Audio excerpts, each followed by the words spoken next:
Fala galera que já é inscrita no Pautas e Táticas ou você que vai se inscrever assim que o vídeo acabar. A análise retrô de hoje é sobre a seleção da Holanda, que mostrou muito bom futebol durante a Euro de 2008 e que foi vice-campeã do mundo em 2010, sempre mostrando assim um futebol ofensivo, envolvente, que lhe é peculiar, bem característico inclusive da escola holandesa. Então vamos começar aqui com o time base do Marco van Basten, ex-centroavante histórico do Milan, de Arrigo Sacchi, um dos maiores de todos os tempos, que ele usou na Euro de 2008. Deixa eu só checar aqui o enquadramento, para ver se está tudo numa boa. Parece que está tudo certinho, né? Dá para ver aqui as pecinhas de boa. Então vamos lá.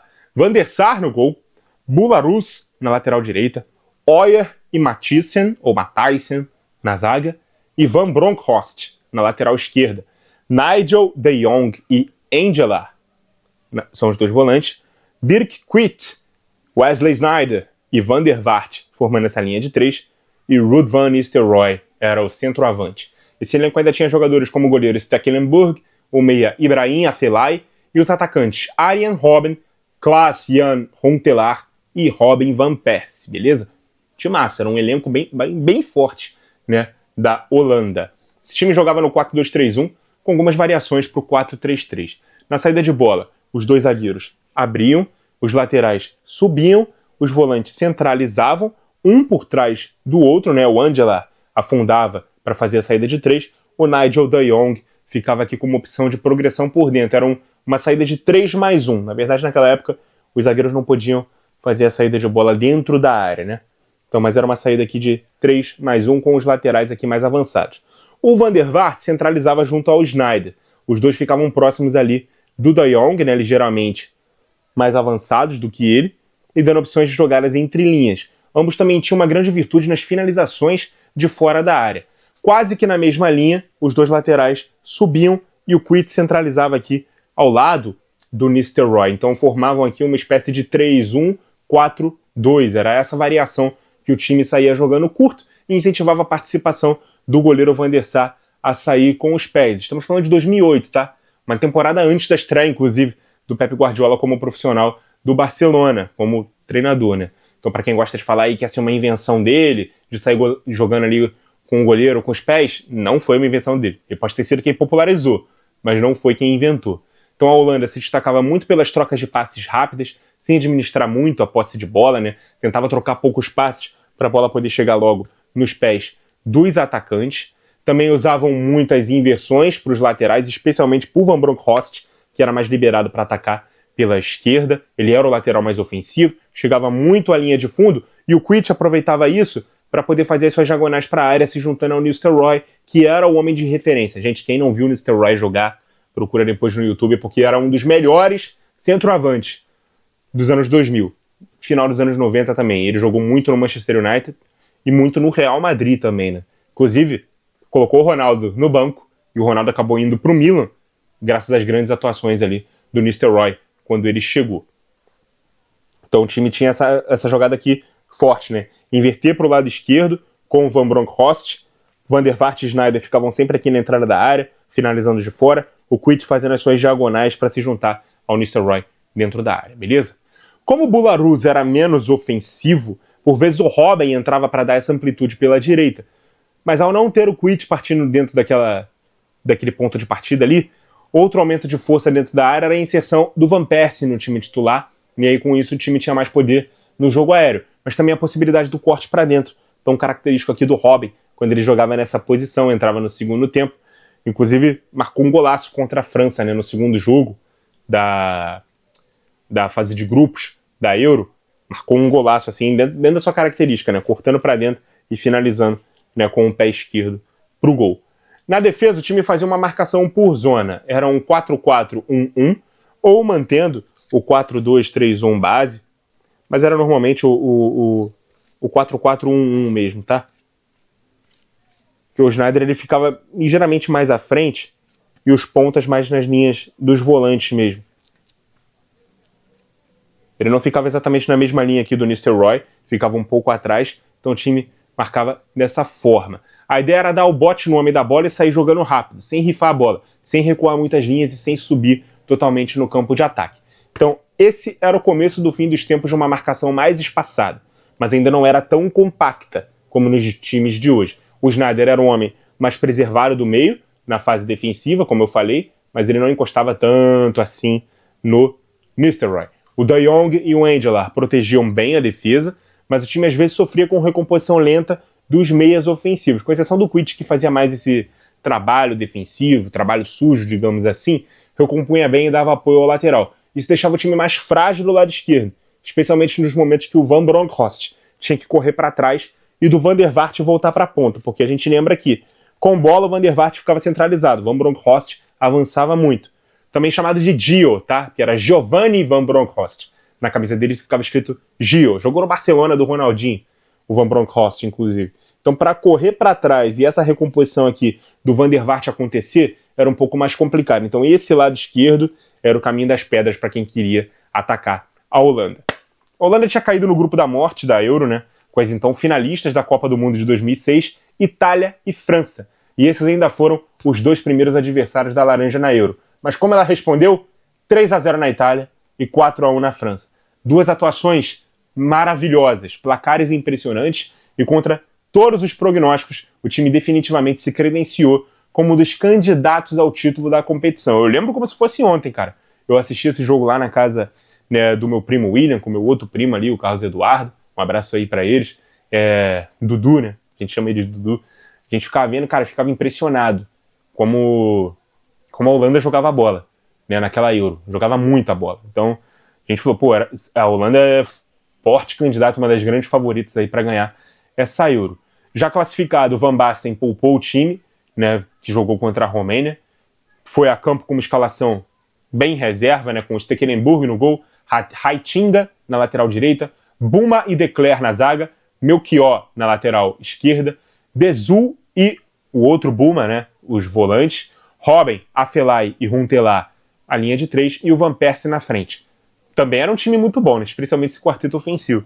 Esse time venceu por 2-0 e se classificou na primeira posição com 3 vitórias em 3 jogos. Nas quartas de final, ainda era uma Euro de 16 seleções, não tinha oitavas, já era direto às quartas. Inclusive a Inglaterra não jogou essa Euro, não se classificou, tá? Nas quartas de final, a Holanda enfrentaria a Rússia, e aí parecia protocolar, né, a vitória, a classificação, já direto para as semifinais. A Rússia foi a grande surpresa do torneio. A Holanda acabou eliminada, empatou por 1-1 no tempo normal, o jogo foi para a prorrogação e a Rússia surpreendeu e venceu por 3-1. Um dos grandes destaques da seleção russa era o Andrei Arshavin, que já tinha feito uma ótima Copa da UEFA pelo Zenit, que foi campeão naquele ano. Então a base do Zenit era a base da seleção russa, que surpreendeu e chegou até as semifinais daquela Euro, depois acabou sendo eliminada, se eu não me engano, pela Espanha, que viria a ser campeã. A outra semifinal foi entre a Alemanha e Turquia, né? A Alemanha foi para a final e a Espanha venceu a Euro em cima da Alemanha, beleza? Essa foi a Holanda da Euro de 2008. 2 anos depois, Copa do Mundo de 2010. Cara, a Holanda já jogava de um jeito diferente, já tinha outro treinador, era uma seleção bastante distinta de 2008, menos vistosa, mas muito eficaz e competitiva, chegando à final, inclusive, com uma proposta bem definida, comandada pelo técnico Bert van Marwijk.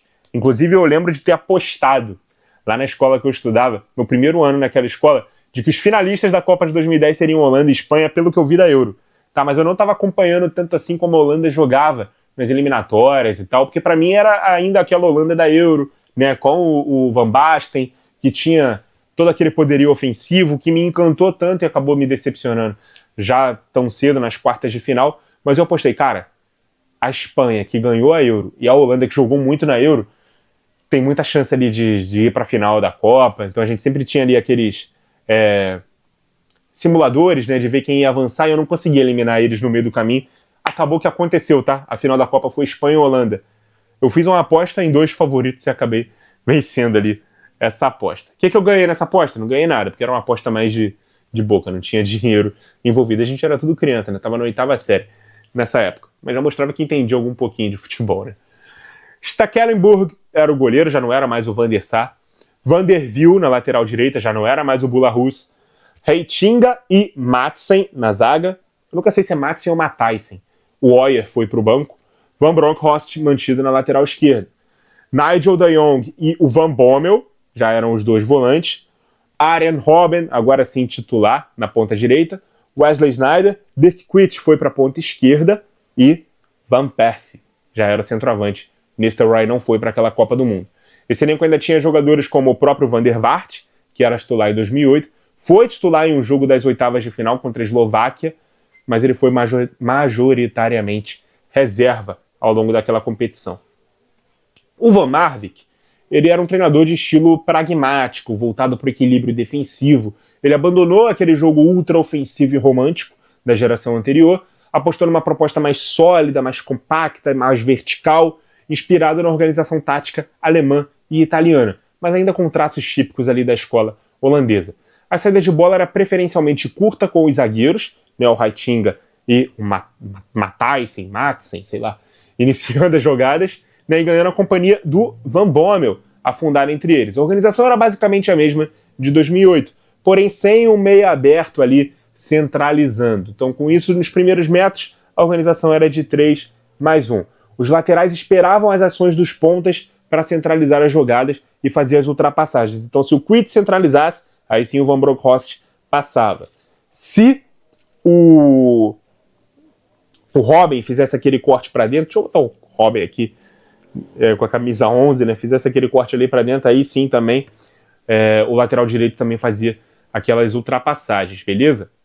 O Kuyt passou a jogar pela esquerda, como eu disse, o Van Bronckhorst, mais perto do fim do que do auge, passou a dosar um pouco mais a subida, e o Robben, agora sim, titular, cortava para dentro, e com isso o Van der Wiel, né, aparecia mais vezes no campo de ataque. Van der Wiel, aquele mesmo que jogou no PSG, né, muitas vezes. Então, o Robben fazia muito aqui esse corte. Quando o time era pressionado e não dava para sair jogando, a bola longa era a solução. Ou buscando o Van Persie, que de costas fazia ali aquele pivô, para quem vinha de trás, acionando o Sneijder, que era o grande craque daquele time. Sneijder estava em grande fase, para muitos foi o melhor jogador daquela temporada. Ele era o camisa 10 da Inter de Milão, campeão de Tour, tríplice coroa, então ele era o grande nome, né, da Holanda.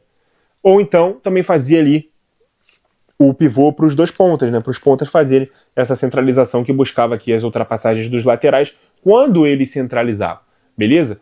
Outro alvo dessas bolas longas era o próprio Robben, que era muito rápido, e aí quando o time recebia a bola aqui um pouco mais de trás e as defesas estavam um pouco mais avançadas, ele conseguia acelerar de trás e aproveitar esses espaços nas costas de defensores. Fez uma grande Copa do Mundo também, Arjen Robben.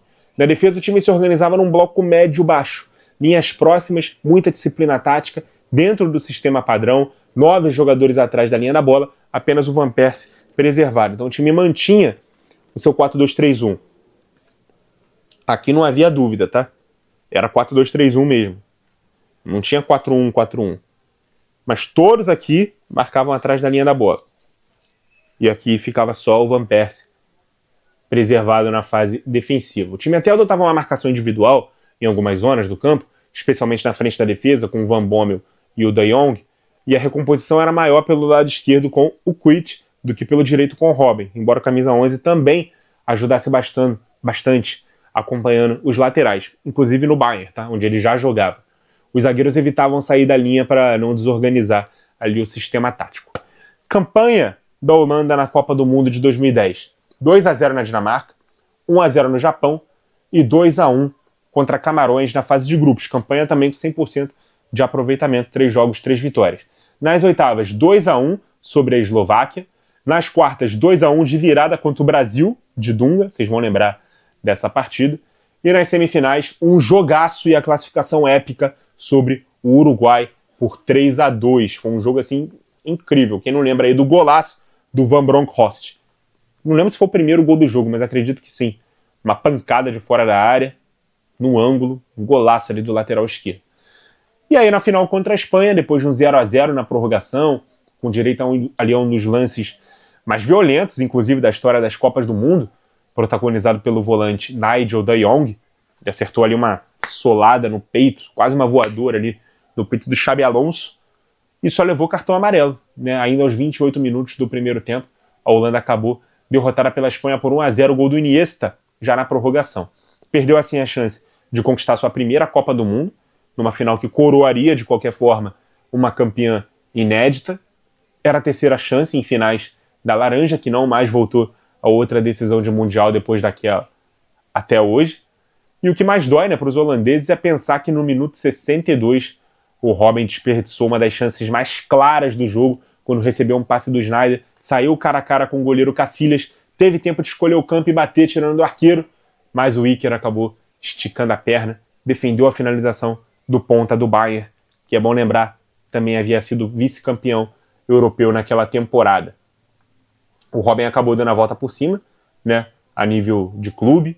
3 anos depois ele marcou o gol do título da Champions para os bávaros, mas esse lance no Mundial acabou dando a ele uma certa fama ali até injusta de pipoqueiro, né, de azarão em decisões e tal, azarado no caso, e com ele sendo o ponto de interseção e falhando no momento mais decisivo do jogo. Mas como eu disse, ele deu a volta por cima, se transformou o grande ídolo, né, o holandês que foi, e fez aquela Copa do Mundo brilhante também em 2014, foi, para mim, pelo menos, o melhor jogador da Copa do Mundo de 2014, aquela seleção que foi terceiro colocada na Copa, mas esse é tema para um outro vídeo, uma outra análise retrô, que a gente pode deixar para depois, beleza? Muito obrigado a você que acompanhou o vídeo até aqui, continue ligado no nosso canal. E até a próxima!